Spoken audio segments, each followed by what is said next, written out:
this specific skull is a Paracas elongated skull, but as you can see, it looks very similar to the one found in Russia.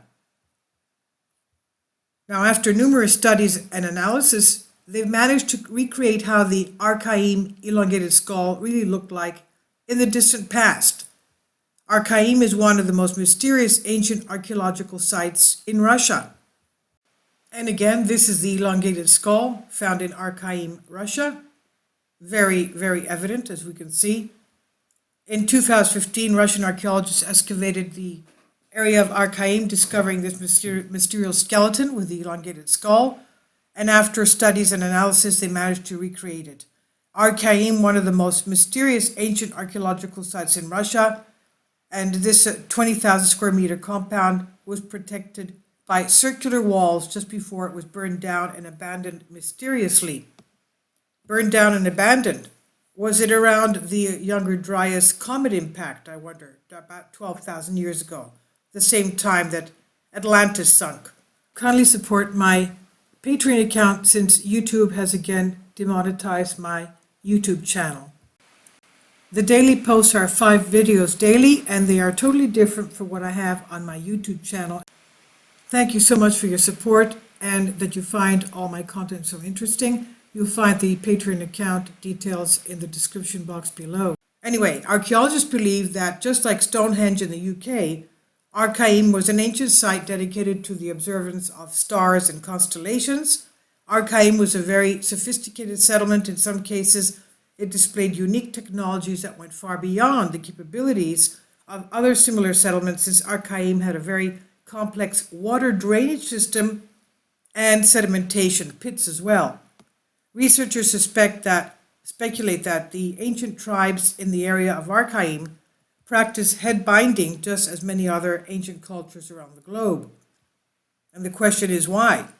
Now, researcher Maria Makurova has confirmed to the Russian news agency TASS. She said, "We have found a well-preserved skeleton. Her skull was elongated because the tribe did so by tying up the heads of their children with rope. It was clearly a tradition in the tribe." Now scientists have managed to recreate the image of this woman in a very precise model in 3 dimensions, which even reproduces the color of the skin and eyes. And its most interesting feature is, of course, the elongated skull. And precisely because of the odd shape of the head, researchers have nicknamed her as the Sarmatian alien. And according to Yuri Makurov, the elongated shape of the skull is not unusual among the Sarmatians. In fact, he said 80% of cases during the excavation of the Sarmatian graves in the area of Archaim in the Ural Mountains, researchers have discovered evidence of similar bone structure, that is, head binding. Scientists explain that this was achieved through head binding and deformation that is created during early childhood by pressing the skull between 2 boards tied with ropes. This practice could be due to the beauty standards of the Sarmatians, or the desire to create a distinctive sign in order to distinguish individuals from their group of foreigners. Artificial head deformation practices have also been discovered in numerous other ancient cultures around the globe. Among the most noteworthy are Peru, Egypt, and parts of Asia. This proves that elongated skulls are in fact a global phenomenon and not an isolated event as was previously believed. And why did ancient cultures around the globe practice a procedure by which they artificially created elongated human skulls? Did they come up with this idea on their own? Or was it an external influence present thousands of years ago, which led people from Asia, the Americas, Europe, and other parts of the world to practice such a bizarre procedure? Is it possible that thousands of years ago, a now lost advanced human race inhabited our planet possessing elongated skulls? Is it possible that ancient people practiced skull deformation because they saw a race of advanced beings that originally had elongated skulls and mysterious bodies? These are just some of the questions that have created an ongoing debate in the archaeological community. This is by Ancient Codes on Humans Are Free. We have the map of it. This is the location of the Archaim site right there. This is the Black Sea, as we can see. This is Scandinavia, Siberia. And it's an archaeological site of ancient fortified settlements in the southern Urals. It was discovered in recently, as a matter of fact, in 1987 by archaeologists. And as we know, this area is basically still undiscovered, Siberia, because of the fact that, of course, it's so freezing cold there in the winters. And in the summers, you're going to get bitten by horseflies and mosquitoes, really bad situations. And if a lot of these areas are filled with mud, there's hardly any streets or roads to get to these places. This is the aerial view of the main citadel. And that's where this area, basically, as we said, discovered in 1987, 1988 by students and their professors, paleontologists, archaeologists, right? Now the measures, it's about 20,000 square meters or 220,000 square feet. And this is what they look like, the view, the aerial view of the site. The site excavation, partial building structure, you can see very well kept. It was already always, it seems to have been filled in, but look at this. Isn't that amazing? And also they had the ritual spirals of stones made by Rodnovers in the area around Archaim.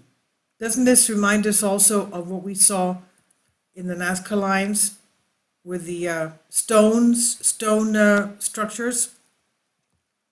Okay, that's the area of it, as we can see right here.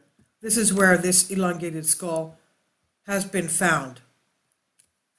Now, according to Archaim Wikipedia information, scholars believe that they were built to reproduce the model of the universe described in ancient Iranian spiritual literature, the Vedas and the Avesta. They consist of 3 concentric rings of walls of 3 radial streets reflecting the city of King Yima, described in Rig Veda. And the foundation walls dwelling in the second ring are built according to what some researchers described as swastika-like patterns. The citadel of Archaim dates back to before 12,000 BC. It's actually 17th and 16th century BC. More than 20 other structures built according to similar patterns have been found in areas spanning the southern Urals region to the North Kazakhstan, forming the so-called land of towns. So going back to the 16th, 17th century BC,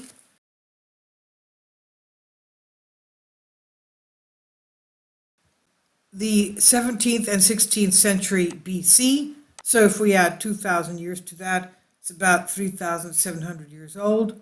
So this is after, this was built supposedly after the Younger Dryas comet, which was about 12,000 years ago.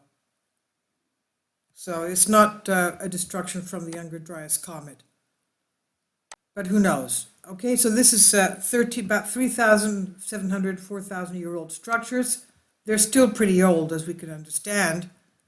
And the discovery reinvigorated the debate about the original homeland of the Indo-Europeans, confirming its location in Central Eurasia. And after this discovery was presented as the land of the Aryans, the center of the statehood of the monarchical type, the model for a new spiritual civilization harmonized with the universe, agencies related to the Russian Orthodox Church have been critical of such activities of Archaim's archaeology. Okay, so that's the location of it.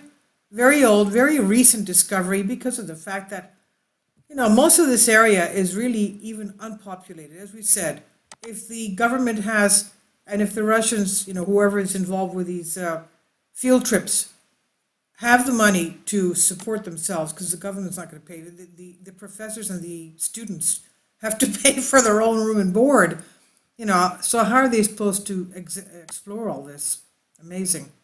So thank you for your support. Please leave your comments, and thank you for your support again.